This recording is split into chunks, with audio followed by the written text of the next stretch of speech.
پڑے گا۔ میرے عزیزوں، کبھی بھی اس بات کی طرف نہیں جانا کہ کیا فرق پڑتا ہے۔ ہمیشہ یاد رکھنا انقلاب کسی ایک سے بھی آ سکتا ہے۔ بہت زیادہ تعداد کی ضرورت نہیں ہوتی، کبھی چھوٹا سا وقت بہت بڑا انقلاب لاتا ہے۔ تو ہم مایوس نہیں ہوتے۔ میں نے کافی سال پہلے ایک حکایت پڑھی تھی جس میں ایک بندے کے بارے میں مشہور تھا، وہ جتنا کماتا تھا شراب کے لیے استعمال کرتا تھا، پیسے پورے شراب کے لیے استعمال کرتا تھا، اور اس کے بعد یا تو پھر کسی طوائف کے گھر پر، یہ اس کا کام تھا۔ لیکن جانتے ہو انتقال ہوا، وقت کے جو بڑے قطب تھے انہوں نے اس کا جنازہ پڑھایا۔ حیرت کی بات ہے۔ اور انہوں نے دعا کی، کہا دنیا جانتی تھی یہ شراب اپنے پیسوں سے خریدتا تھا، طوائف کے اڈوں پر جاتا تھا، اور اس کے لیے اتنے بڑے بزرگ نے دعا کی۔ ان سے لوگوں نے آ کر کے سوال کیا، کیا آپ جانتے ہیں اس شخص کو؟ لوگوں میں وہ مشہور ہے ساری چیزیں۔ تو انہوں نے کہا ہاں میں بہت اچھی طرح سے جانتا ہوں، جبھی نماز میں نے پڑھائی۔ کہا جا کر کے پوچھو، اس کی زندگی کا راز اس کی بیوی جانتی ہے، اس کی خاتون سے پوچھ لینا۔ اس کی بیوی سے لوگ جو ذمہ دار لوگ تھے آ کر کے پوچھتے ہیں کہ تیرا شوہر کیسا تھا؟ دنیا میں تو مشہور ہے وہ شرابی تھا اور طوائف کے اڈوں پر جاتا تھا۔ اس نے کہا یہ غلط فہمی ہے، تم نے اس کا ظاہر دیکھا، میرے شوہر نے زندگی بھر ایک قطرہ بھی شراب کو زبان سے نہیں لگایا۔ کہا یہ تو سارے لوگوں نے آنکھوں سے دیکھا ہے اس کو، اور پھر وہ بازار میں بھی جاتا تھا، اس کا کیا ہے؟ اس خاتون نے کہا میں اپنے شوہر کو اچھی طرح سے جانتی ہوں، زندگی بھر کبھی اس کی تہجد نہیں چھوٹی، لیکن جو معاملات تم جان رہے ہو میں اس کی تفصیل بتاتی ہوں۔ میرے شوہر ہمارے گھر کا مختصر خرچہ رکھ کر اپنی کمائی کا پورا حصہ جا کر شراب خریدتا تھا، اور خریدتا تو شروع میں نے بھی اس کا ویرودھ کیا تھا، مخالفت کی تھی، لیکن اس نے جب مجھے بتایا، روزانہ شراب خرید کر کے لاتا اور گٹر میں بہا دیتا تھا، اور اس کے بعد کچھ پیسے بچائے ہوتے کسی بازار میں جاتا اور رات بھر کے کسی کو پیسے دے کر کے اس کی چوکھٹ پر بیٹھ جاتا تاکہ دوسرا کوئی آ نہ سکے۔ نہ کبھی وہ کسی طوائف کو ہاتھ لگایا، نہ گھر گیا۔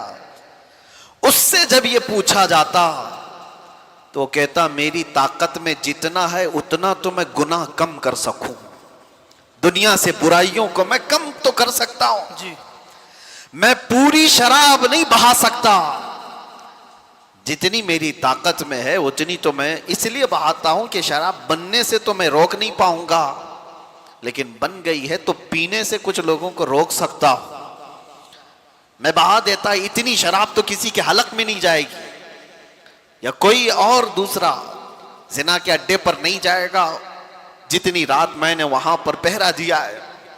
اپنے اپنے خیالات سے اس کی خاتون سے لوگوں نے پوچھا کہ اس سے ہوا کیا؟ نہ شراب ختم ہوئی، نہ اڈے ختم ہوئے۔ کہا ایک بات یاد رکھو، ہر انسان کو اللہ نے اس کی زندگی کے استطاعت کے مطابق عمل کا حکم دیا ہے، پوری دنیا کا نہیں، جتنی طاقت ہے جتنی اس کی حیثیت ہے اتنا عمل کا حکم دیا۔ اس نے اپنی طاقت کے مطابق عمل کیا، اور دنیا میں ہی تم نے دیکھ لیا کہ اس کے جنازے پر وقت کا قطب نماز کے لیے آیا۔ سبحان اللہ۔ آخرت میں جو اس کی عزت ہوگی وہ اللہ کے ہاں ہے۔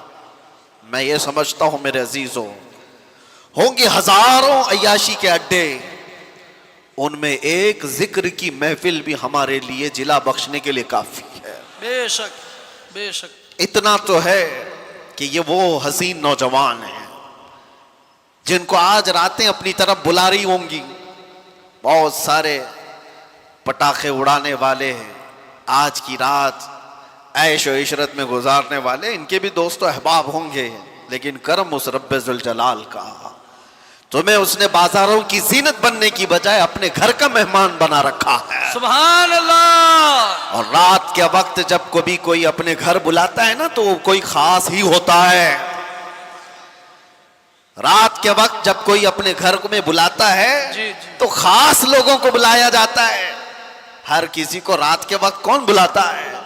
اور یہاں ممبئی میں رات کے 12 بجے کوئی مسجد میں اتنی بھیڑ، ممبئی جیسے شہر میں جہاں گناہوں کی صبح ہوتی ہے شام کے بعد، یہاں دن طلوع ہوتا ہے گناہوں کا رات شروع ہوتے ہی، لیکن ان تاریک راتوں میں ان نوجوانوں نے اس مسجد کو جو کھچا کھچ بھر دیا ہے، یہ تمہاری اپنی طاقت نہیں، یہ رب ذوالجلال نے رات کے اس حصے میں تمہیں اپنے گھر کا مہمان بنایا ہے۔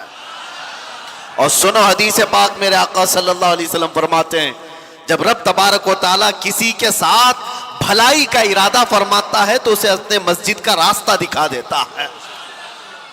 تو یہ یقین ہو گیا کہ یہاں جتنے آئے ہیں ان کے ساتھ اللہ نے بھلائی کا ارادہ کیا ہے، اور آنے کے بعد جانے سے پہلے رب ذوالجلال سے اتنا عرض کر دینا کہ مولا میں اپنی طاقت اور استطاعت سے نہیں آیا تھا، تیرے بلاوے سے آیا، تو نے بلایا، تیرے بلاوے اور فضل پہ آیا، اب میرے مانگنے سے مجھے آخرت میں جنت عطا کرتے۔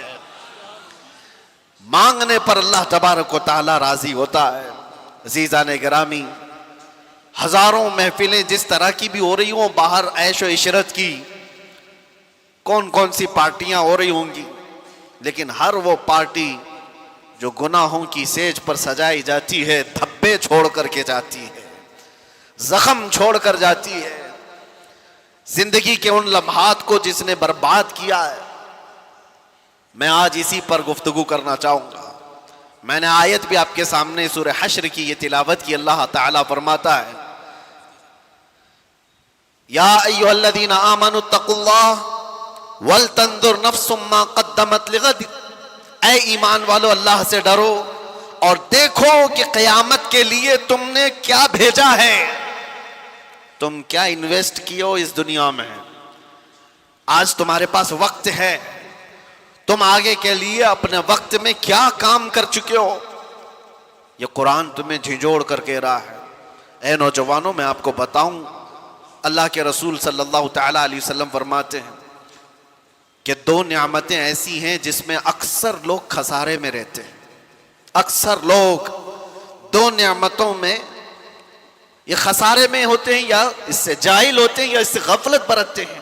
وہ 2 نعمتیں کیا ہیں؟ حدیث پاک رسول کریم صلی اللہ علیہ وسلم فرماتے ہیں الصحت والفراغہ، صحت جو اللہ نے تمہیں تندرستی دی ہے یہ ایک نعمت، اس کو آدمی ہلکے میں لیتا ہے۔ دوسری وقت کی نعمت، جو وقت تمہیں آج دیا گیا ہے، یہ وقت جیسی گزرتا ہے واپس کبھی نہیں آتا، کبھی نہیں آتا۔ حضرت انس بن مالک رضی اللہ تعالیٰ عنہ سے ایک حدیث ہے، اللہ کے رسول صلی اللہ تعالیٰ علیہ وسلم ارشاد فرماتے ہیں لیس من یوم یأتی علی ابن آدم، کوئی دن ایسا نہیں کہ انسان پر جب دن آتا ہے، دن شروع ہوتا ہے، الا وینادی بہ، مگر یہ کہ اس کو روز پکارتا ہے۔ دن جیسے ہی شروع ہوا انسان سے کہتا ہے اے بنی آدم، اے بنی آدم، میں نیا دن ہوں تیرے لیے، انی خلق جدید، میں نیا دن ہوں تیرے لیے، اور تو آج جو کچھ بھی کرے گا قیامت کے دن میں تیری گواہی دینے والا ہوں۔ روزانہ ہر دن ہماری زندگی میں یہ کہتا ہے، اور حضور فرماتے ہیں رات بھی یہی کہتی ہے۔ جیسی رات طلوع ہوتی ہے انسان سے وہ کہتی ہے اے بنی آدم، میں نئی رات ہوں تیری زندگی میں۔ یہ آج جو رات ہے یہ کیا پہلے کبھی آئی تھی آپ کی زندگی میں؟ آج 31 دسمبر 2025، یا اس سے پہلے کبھی آیا تھا یہ دن؟ گزر جانے کے بعد کبھی اور آئے گا؟ نہیں آئے گا۔ گیا وقت پھر ہاتھ آتا نہیں، صدا دور دورہ دکھاتا نہیں۔ 2 نعمتیں جس میں اکثر لوگ خسارے میں ہیں وہ یہ 2 نعمتیں ہیں اللہ کی دی ہوئی، صحت اور وقت کو برباد کرنے والے وہ لوگ ہیں جو عیاشیوں میں آج مبتلا ہیں. وقت کو جنہوں نے غنیمت نہیں سمجھا. ہم نے زندگی میں بھی بہت سارے ایسے لوگوں کو تڑپتے ہوئے دیکھا ہے. اے نوجوانوں ذرا بوڑھوں سے پوچھ لو ان کی جوانی کا کیسا آج ان کو جوانی کا وقت جو گزرا ہے ان کو آج کیسا پریشان کرتا ہے وقت کہ کاش ہم یہ کر لیے ہوتے, کاش ہم یہ کر لیے ہوتے. بڑھاپا پورا کاش میں گزر جاتا ہے کیونکہ وہ واپس کسی نے آج تک جوانی پلٹا کر نہیں دی. ایک بات یاد رکھو کہ جو وقت ہم سے گزر رہا ہے, نوجوان بچوں سے خاص طور پر, کہ اللہ تعالیٰ نے بہت بڑی نعمت تمہیں عطا کی. اور ایک حدیث میں آپ کو سناؤں, اللہ کے رسول صلی اللہ علیہ وسلم فرماتے ہیں اغتنم خمسا قبل خمس, 5 چیزوں کو 5 چیزوں سے پہلے غنیمت جانو. وہ 5 چیزیں کیا ہیں؟ حضور پاک صلی اللہ تعالی علیہ وسلم فرماتے ہیں شبابک قبل حرمک, تمہاری جوانی کو غنیمت سمجھو, بڑھاپا آنے سے پہلے ہے. بڑھاپا وہ نہیں کر پائے گا جو جوانی کرتی ہے. حضور فرماتے ہیں صحتک قبل سقمک, تمہاری جو تندرستی ہے اس کو غنیمت جانو بیمار ہونے سے پہلے. کبھی ہاتھ اٹھا کر دیکھو, کبھی پیر چلتے ہوئے دیکھو تو اللہ کا شکر کرو کہ مولا ہاتھ سلامت ہے چل رہا ہے, پیر سلامت ہے چل رہے ہیں. آنکھوں سے آج دیکھ رہے ہو, کتنے ایسی ہیں جن کی آنکھیں چلی گئی ان کو کالا اور سفید بھی نہیں معلوم, دن اور رات کے بدلتے ہوئے اجالے اور اندھیریاں کچھ نہیں خبر. میرے عزیزوں, دانت سلامت ہیں, کھا پا رہے ہو. ان لوگوں سے پوچھو جن سے روٹی کا ایک لقمہ بھی اندر نہیں جاتا. صحت اللہ تعالیٰ نے جو تمہیں دیا ہے. میں کینسر ہاسپٹل وزٹ کیا کرتا تھا اپنے نوجوانوں کے ساتھ ہر سال میلاد مصطفیٰ صلی اللہ علیہ وسلم کے موقع پر. ایک بار ایک مریض کو میں دیکھ رہا تھا جو کینسر میں مبتلا ہے, کبھی آپ بھی جا کر ان کو دیکھنا. کئی قسم کے ناسور ان کے جسم کو تباہ کر چکے ہیں. کیمو کرواتے ہوئے لوگ, تڑپتے ہوئے لوگ جسموں کے لیے. ایک مریض آج بھی مجھے یاد آتا ہے, گردن میں کوئی پھوڑی ہوئی تھی کینسر کی, جس کی وجہ سے تکیا پورا خون سے بھر جاتا تھا اور اس کو کئی مرتبہ آپریشن کیا گیا پھر واپس. لیکن مسئلہ یہ ہے کہ وہ بڑی عمر کا نہیں تھا, 40 سے 42 سال کا تھا. اس کی ایک بات مجھے یاد آتی, جاتے ہی رونے لگا. سارے لوگ روتے ہیں بیماریوں میں, کہتے دعا کیجئے اس سے نجات مل جائے. دعا تو کرتے ہیں. میں اس لیے کہہ رہا ہوں میرے عزیزوں, وہاں جانے کی ایک وجہ یہ نہیں کہ فروٹ بانٹ کر کے فوٹو لینے کے لیے, اس لیے جاؤ کہ تمہیں تمہاری صحت کا اندازہ ہو جائے, اللہ کا شکر کرنے کا تمہیں احساس پیدا ہو جائے. اس کی جگہ میں تو نہیں لیٹا ہوں, میرا تو جسم سلامت ہے. اور اس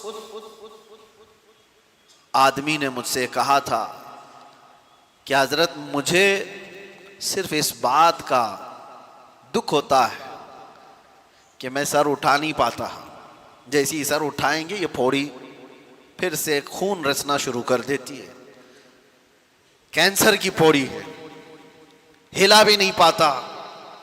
اس لیے دکھ ہوتا ہے کہ جوانی میں میرے پاس اچھا وقت تھا, آج شدت سے خواہش ہوتی ہے کہ اللہ کی بارگاہ میں ایک سجدہ کر لوں, مجھے اس کی مہلت نہیں ہے.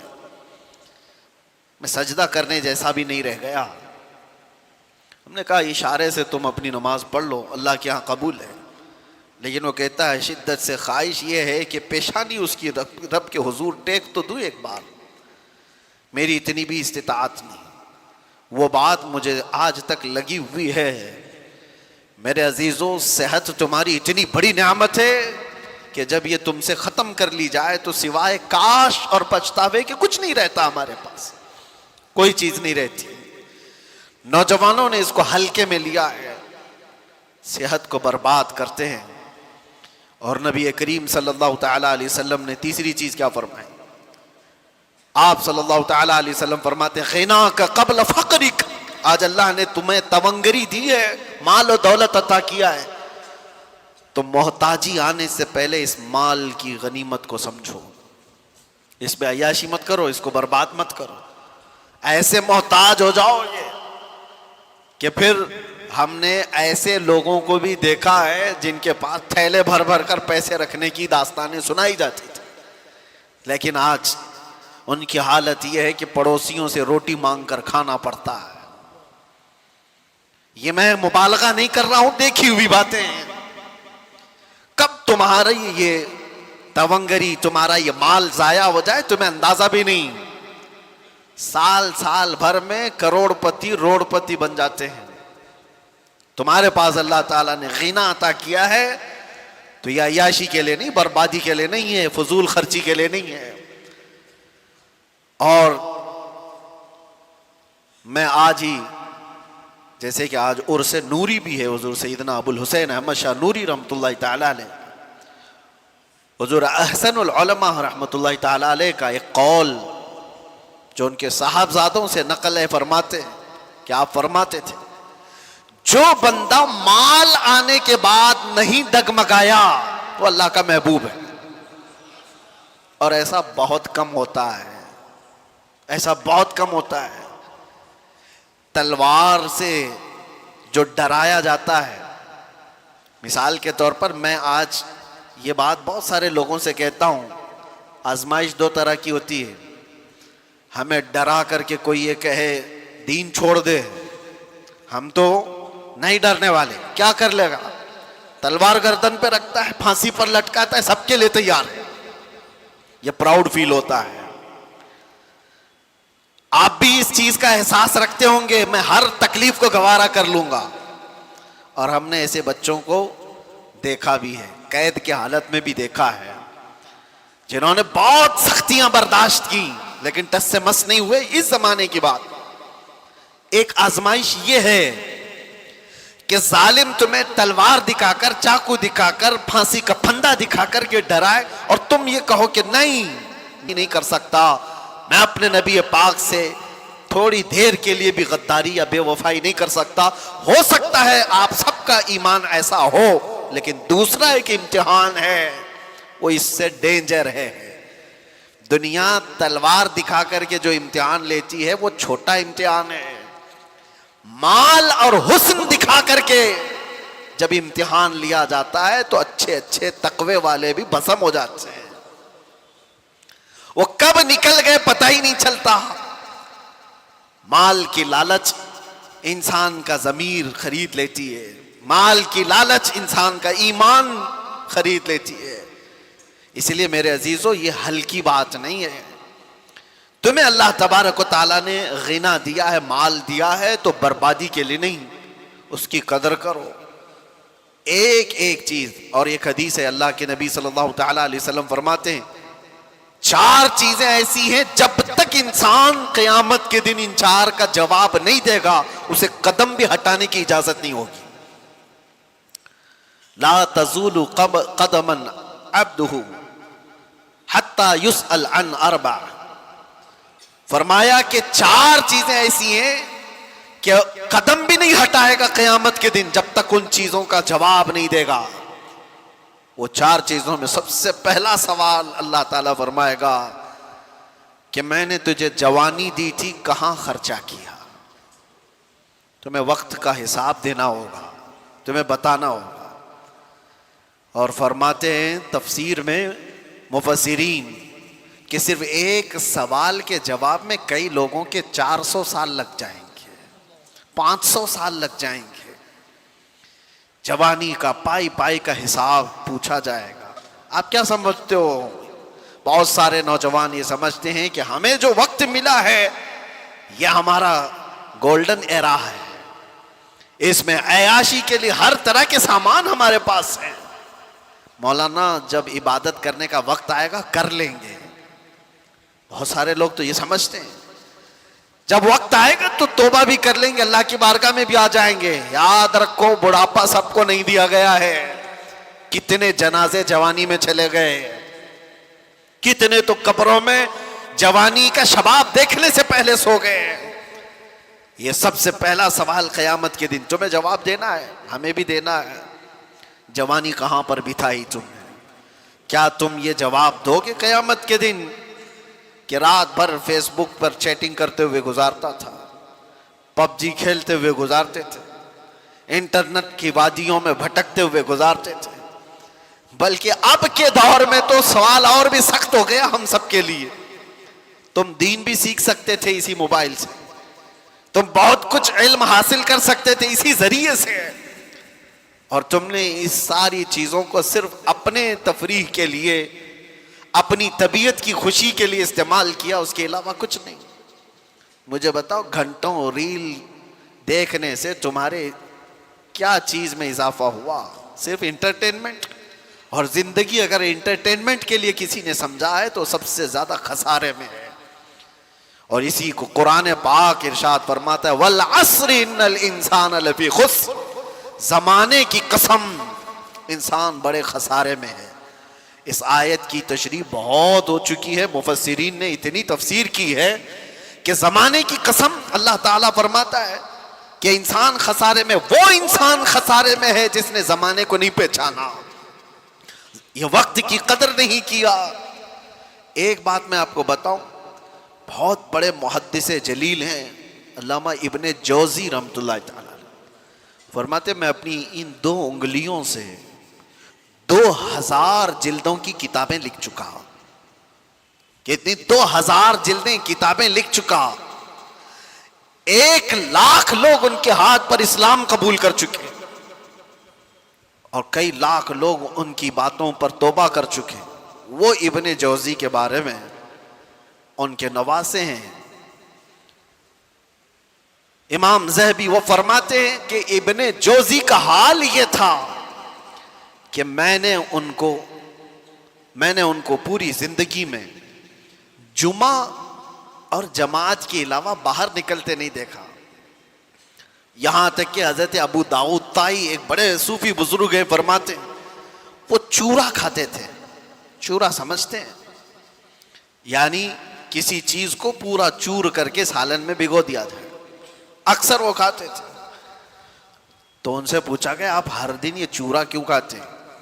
توجہ، امام ابن داؤد طائی فرماتے ہیں اس لیے کہ روٹی کھانے میں جتنا وقت لگتا ہے اتنے وقت میں چورا کھا کر 40 آیتیں پڑھ لیتا ہوں، میں وقت بچاتا ہوں۔ وہ لوگ روٹی میں وقت بچانے والے لوگ تھے۔ میاں روٹی کھانے میں کون سا زیادہ وقت لگتا ہے؟ آپ تو اس کو تعجب سے سمجھیں گے، لیکن وہ صوفیہ تھے، اتنا وقت بھی ضائع نہ ہو۔ ایک بزرگ ہیں اپنے مریدین کے ساتھ بیٹھے ہوئے تھے، اچانک وضو کی حاجت ہوئی، بہت قریب ہی وضو کا انتظام تھا، لیکن آپ وہیں بیٹھ کر تیمم کرنے لگے۔ تیمم جانتے ہیں؟ پانی نہ ملے تو اس کے بدلے میں، وضو کے بدلے میں تیمم ہوتا ہے۔ تیمم کیا ہوتا ہے؟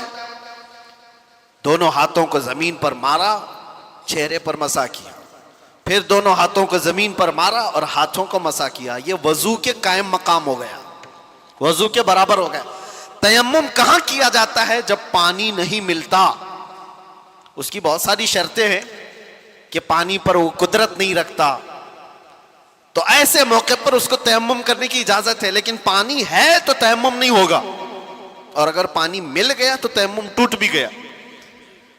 اس بزرگ کے بارے میں نے پڑھا، ان کے مریدین نے کہا حضور وضو کا انتظام ہے، آپ یہاں تیمم کر رہے ہیں؟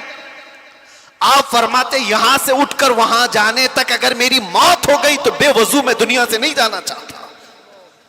اتنے فاصلے میں اگر میں مر گیا تو میں نہیں چاہتا کہ بے وضو دنیا سے جاؤں، کم از کم تیمم کے ساتھ تو دنیا سے جاؤں۔ یہ ان کی فکریں تھی جو اپنے وقت کا استعمال کیا انہوں نے۔ میرے عزیزوں، نوجوانوں کو آج ہم جو دیکھ رہے ہیں، گھنٹوں گلیوں کے نکڑ پر بیٹھے ہوئے ہیں، انہوں نے اپنی جوانی کے اچھے ایام برباد کیے ہیں۔ کسی سے بھی پوچھا جائے کیا کر رہے ہو؟ ابھی ڈھونڈ رہا ہوں۔ تمہیں پتا ہے ایک وقت کتنا قیمتی ہے تمہارا؟ الوقت کالسیف، وقت تلوار ہے، اگر تم اس کو نہیں کاٹو گے یہ تمہیں کاٹتا چلا جائے گا۔ ابھی یہ جو وقت کی سوئیاں گزر رہی ہیں آپ کو کیا لگ رہا ہے گھڑی کی ٹک ٹک ٹک ٹک؟ یہ کیا گھڑی کا کھیل ہے؟ نہیں، ہماری زندگی کو کاٹ رہی ہے۔ بچپنے سے جوانی آ گئی، جوانی سے ابھی عنقریب بڑھاپا آ جائے گا، آپ کو اندازہ بھی نہیں ہوگا۔ اور ہم تو اس زمانے میں جی رہے ہیں جہاں کے متعلق میرے آقا صلی اللہ علیہ وسلم نے فرمایا تھا قیامت کے قریب تم دیکھو گے سال مہینوں کی طرح گزریں گے، مہینے ہفتے کی طرح گزریں گے، اور ہفتہ دن کی طرح گزرے گا، اور دن ایسے گزرے گا جیسے کسی بڑی چیز کو آگ لگی اور بجھ گئی۔ کیا یہ دیکھ رہے ہیں کہ نہیں آپ؟ آج سال مہینوں کی طرح گزرتے چلے گئے۔ رمضان ابھی گزارا تھا اور رمضان آنے کے انتظار میں ہے، اور آپ کو پتہ ہے یہی محفل یہاں پر کھڑے ہو کر سال بھر گزر گئے۔ اس طرف تاج المشائخ حضور امین ملت تشریف فرما تھے، تو محفل بھی یاد ہوگی۔ ہمیں تو لگتا ہے کہ وہ چند دنوں پہلے کی محفل ہوگی، لیکن میرے عزیزوں پورے سال کے کاٹے گزرتے ہوئے 365 دن مکمل کر چکے۔ دن اسی طرح سے کاٹتے ہوئے ہماری زندگی کو جا رہے ہیں، اور اچانک وہ دن آئے گا جب ملک الموت تمہارے گھر پر دستک دے چکا ہوگا۔ اور پھر جانتے ہو قیامت کے دن ایک سوال ہوگا، جنہوں نے اپنے دن برباد کیے، وقت ضائع کیے۔ اللہ تعالیٰ قرآن میں فرماتا اولم نعمرکم ما یتذکر فیہ من تذکر وجاءکم النذیر فذوقوا فما للظالمین من نصیر۔ کیا ہم نے تجھ کو عمر نہیں دی تھی، زندگی نہیں دی تھی؟ اتنی زندگی میں نے تم کو نہیں دیا کہ جس میں تو نصیحت حاصل کر سکتا تھا؟ اللہ فرما رہا ہے کیا میں نے تجھے اتنی زندگی نہیں دی کہ جس میں تو سدھر سکتا تھا، اپنے آپ کو سنوار سکتا تھا؟ اور ایسا نہیں کہ تو خود ہی سنور سکتا تھا، وجاءکم النذیر، اور تمہارے پاس تو اللہ کا ڈر سنانے والا رسول بھی آیا تھا، پھر تم نہیں بدلے۔ کیوں؟ اللہ فرماتا ہے فذوقوا فما للظالمین من نصیر، اب جہنم کا عذاب چکھو، اس لیے کہ ظالموں کا یہاں کوئی مددگار نہیں۔ ظالم کس کو کہا ہے؟ کون ہے ظالم؟ جس نے اپنی زندگی کے ساتھ ظلم کیا، اس نے اپنے وقت کو اپنے ہاتھوں برباد کیا، اس سے بڑا ظالم کون ہے؟ ہم اپنے آپ پر جو ظلم کر رہے ہیں میرے عزیزوں، اپنے وقت کا جو ضیاع ہے، یہ بربادی ہے عیاشیوں میں۔ اللہ کی پناہ، ہماری عمریں بھی اس طرح سے گزرتی چلی گئی۔ میں کچھ مشائخ اور کچھ بزرگوں کو جانتا ہوں، آپ کے سامنے میں چند مثالیں رکھ دوں۔ آپ کو پتہ ہے ہندوستان کی سرزمین پر ایک بہت بڑے بزرگ ہیں، سلطان الاولیاء سیدنا سالار مسعود غازی، بہرائچ شریف میں آرام فرمائے۔ بڑا مقام ہے آپ کا، سرکار غریب نواز سے بھی پہلے کے ہیں، اور مشائخ نے تو یہ کہا ہے کہ ہندوستان کی ولایت ان کے آستانے سے ہو کر چلتی ہے۔ اولیاء کے سردار ہیں، غریب نواز رضی اللہ تعالیٰ عنہ سے بھی تقریباً 200 سال پہلے کے سالار مسعود غازی۔ یہ بات ان کی میں کیوں کہہ رہا ہوں؟ اتنا بڑا مقام اولیاء کی جماعت میں آپ نے حاصل کر لیا، لیکن جانتے ہو آپ سالار مسعود غازی کی عمر انتقال کے وقت 19 برس کی تھی، وہ صرف 19 سال کے تھے۔ 19 سال کے نوجوان کو سلطان الاولیاء کا لقب ملا، زندگی کیسی گزاری! 19 سال میں تو جوان یہاں ابھی ایسے لگتے جیسے ابھی دودھ چھوڑا ہوا ہے، اسے کچھ خبر نہیں۔ اور آپ کو پتا ہے ہندوستان کی سرزمین پر سب سے پہلا لشکر لے کر آنے والا محمد بن قاسم کس لیے آیا تھا؟ 10,000 کا لشکر لے کر صرف اسلامی بہنوں کی عزت بچانے کے لیے آیا تھا۔ راجہ طاہر سنگھ ایک ظالم بادشاہ تھا، اس کے گنڈوں نے کچھ عورتوں کو قبضہ میں لیا اور ان کا مال لوٹ لیا تھا۔ ان عورتوں نے آواز لگائی تھی کہ ہے کوئی ہمارا بھائی جو ہماری مدد کرے ہندوستان سے۔ تو اس وقت کچھ عرب کے تاجر یہاں پر تجارت کے لیے آئے تھے، انہوں نے یہ معاملہ دیکھا تو واپس جا کر اس وقت گورنر جو اس وقت تھا حجاج بن یوسف، اس کے زمانے میں وہ لوگ واقعہ سنا رہے تھے تو اسی واقعہ سنانے کے دوران دربار میں یہ نوجوان محمد بن قاسم جو بھتیجا ہے گورنر کا گزر رہا تھا، سن کر اسے بڑا شاق ہوا. پھر اپنے چچا سے کہا چچا جان مجھے اجازت دے، میں ہندوستان جاتا ہوں. کہا تو نے دیکھا ہندوستان؟ تقریباً 4000 کلومیٹر دور ہند کی وادیاں دیکھا نہیں؟ اس نے کہا اللہ کی مدد آئے گی، میں لشکر لے کر جاؤں گا. اور وہ آیا بھی. اور اس کے بعد راجہ دائر سنگھ کو اس نے مخاطب کر کے کہا تھا محمد عربی کے شیر ہیں ہم، اور ہم مقابلے کے لیے آئے ہیں. اس کے بعد 3 دن کی لڑائی کے بعد گنڈے بھی راجہ بھی سب تتر بتر ہو گئے. اس محمد بن قاسم نے پہلی بار پرچم اسلام لہرایا تھا. اور ہماری نئی پنڈتوں کی لکھی ہوئی کتابوں میں بھی محمد بن قاسم کی تعریف ایسی لکھی گئی ہے کہ ہم نے کسی ایسے جرنیل کو نہیں دیکھا جتنے انصاف کے ساتھ محمد بن قاسم نے اپنا پرچم لہرایا تھا. کسی پر ظلم نہیں کیا، محبتوں کے ساتھ لوگوں میں ایمان کی دعوت دی. سوچئے آپ محمد بن قاسم جو اپنی بہنوں کی عزت کے لیے، اس کے سگی بہنیں کیا ہیں تو دور، اتنے دیش دور رہنے والی پیڑتائیں مظلومائیں، ان کی مدد کے لیے وہ وہاں سے چل کر آیا، جنگ بھی کیا، بہنوں کو آزاد بھی کرایا، اور ساتھ ہی ایمان کی دولت بھی تقسیم کیا لوگوں میں. لیکن اس کا انتقال ہوا تھا محمد بن قاسم کا 21 سال کی عمر تھی. ذرا اپنے گریبان میں جھانک کر دیکھو، 21 سے گزرے ہوئے بھی ہم بہت ہیں. 21 سال کی جوانی میں جو اتنا بڑا قدم اٹھا کر آیا ہو، اس کے پاس وقت کی قدر و قیمت تھی. یہ وہ لوگ ہیں جنہوں نے دنیا میں تاریخ رقم کر دی. 21 سال میں وہ تو دنیا سے جا چکا. میرے عزیزو، محمد بن قاسم اپنی بہنوں کی، اور وہ بھی سگی نہیں، آہو بکا کو سن کر برداشت نہ کر سکا اور وہاں سے آ گیا. یہاں پڑوس کی بہنوں کی عزت لوٹی جاتی ہے، کسی کے کانوں پہ کچھ نہیں ہوتا. کیوں؟ سیلفش ہو گئے. ہمیں کوئی چیز جگاتی نہیں ہے. نوجوانوں، آج تو حالات یہ ہے کہ ہمیں یہ تو پتا ہوتا ہے کس کے گھر کی بیٹی بھاگ گئی، لیکن یہ نہیں پتا ہوتا کہ کس کے گھر میں بھوکا سو رہے لوگ، کس کا باپ اپنی بیٹی کی شادی کے لیے ترس رہا ہے. یہ خبر کہاں ہوتی ہے؟ نوجوانوں نے اپنی زندگیاں کس لیے رکھی ہیں؟ میں محمد بن قاسم کی بات آئی ہے تو آپ سے کہہ رہا ہوں، ارے 21 سال کی جوانی میں تم تو آج بائک رائیڈنگ کے لیے استعمال کر لیتے ہو، اور اکثر تو ایسے کہ ان نوجوانوں نے صرف فیشن کے لیے جوانی کو استعمال کرنا شروع کیا. میرے استاد گرامی فرمایا کرتے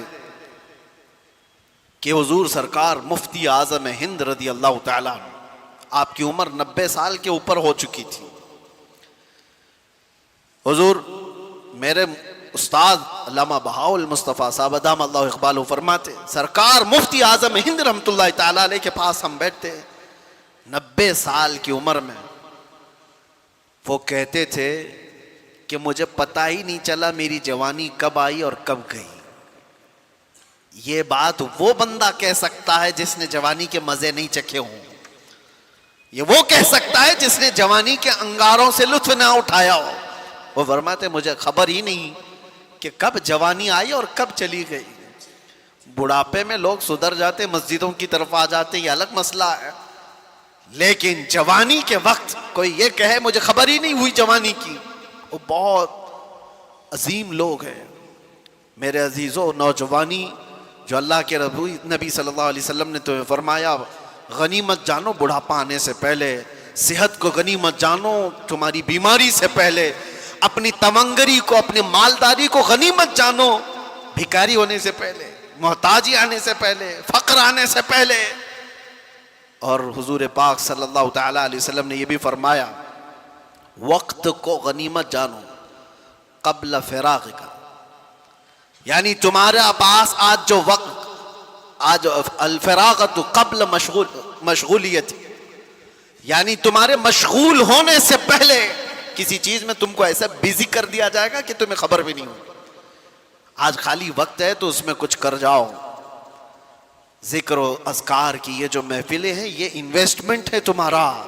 بعد میں شاید ہو سکتا ہے کسی ایسی چیز میں لگ گئے وقت ہی نہیں ملتا. کتنے ایسے لوگ ہیں, میں آپ کو بتاؤں, سیدنا یحییٰ علیہ السلام اللہ کے نبی آدھی روٹی کھاتے تھے روزانہ اور رات بھر کھڑے ہوتے تھے, رات بھر عبادت کرتے تھے. ایک دن آپ کھانا کھا رہے تھے تو آدھی روٹی سے زیادہ پاؤنی روٹی کھا لیا, پوری نہیں, پاؤ اور زیادہ کھا لیا. رات کو جب عبادت کے لیے کھڑے ہوئے تو آدھی رات کو آپ کو نیند آنے لگی اور آپ سو گئے. فجر میں اٹھے تو رب تبارک و تعالیٰ کی طرف سے ندا آئی, اے یحییٰ پاؤ روٹی نے تجھ کو مجھ سے دور کر دیا. آدھی کھاتے تھے اور پوری رات کھڑے ہو کر مجھ سے مناجات کرتے تھے, زیادہ روٹی نے تمہیں تھکا دیا یا پھر سلا دیا. میں آج یہ کہہ رہا ہوں کتنے ایسے نوجوان جو ہمارے ساتھ مسلسل پابند صلات تھے, نمازیں پڑھتے تھے, کچھ ایسے ایام آئے کہ وہ دکھتے ہی نہیں. پھر وہ محفلوں میں بھی سیر محفل بیٹھنے والے حاضر باش کہاں ہو, دکھتے ہی نہیں. کیا کروں, جاب سے ٹائم ہی نہیں ملتا, کیا کروں, بزنس ایسا ہو گیا ہے کہ وقت ہی نہیں ملتا. اسی لیے اللہ کے نبی صلی اللہ علیہ وسلم نے فرمایا تمہارے پاس جو آج وقت ہے تمہارے مشغول ہونے سے پہلے اس کو غنیمت جانو. کبھی کبھار بندہ ایسی چیز میں مشغول ہو جاتا ہے کہ اسے کچھ نہیں حاصل کرنے کو ملتا. اور وہ نوجوان جو ابھی شادی سے پہلے کے ہیں, کیا ذمہ داریاں ہیں تمہارے اوپر, شادی ہو جانے تو پھر دیکھو کیا کیا چیزیں اچانک سر پر پڑ جاتی. بیوی ہوئی, بچے ہوئے, اور اس کے بعد تو اس کی زندگی تو ایسی, صبح اٹھا راشن لایا, کپڑے لایا, وہ کیا یہ کیا, بچے کو اسکول چھوڑا ہے, وہاں سے لے کر کے آئے, جاب پہ جائے, کھانا لائے, ٹیوشن پہ چھوڑے, یہی ساری چیزوں میں مصروف ہو گیا بیچارہ. اور پہلے اتنا مصروف نہیں تھا, اور یہ مصروفیت بڑھتی جاتی ہے. تجارت میں جب کوئی قدم رکھتا ہے, میں نہیں کہتا کہ تجارت حلال نہیں, بہت اچھی چیز ہے, لیکن آدمی کو یہ ہمیشہ یاد رکھنا چاہیے جیسی وہ قدم آگے بڑھاتا جاتا ہے اس کا جو خالی وقت اللہ نے دیا تھا وہ اب مشغول ہوتا چلا جائے گا.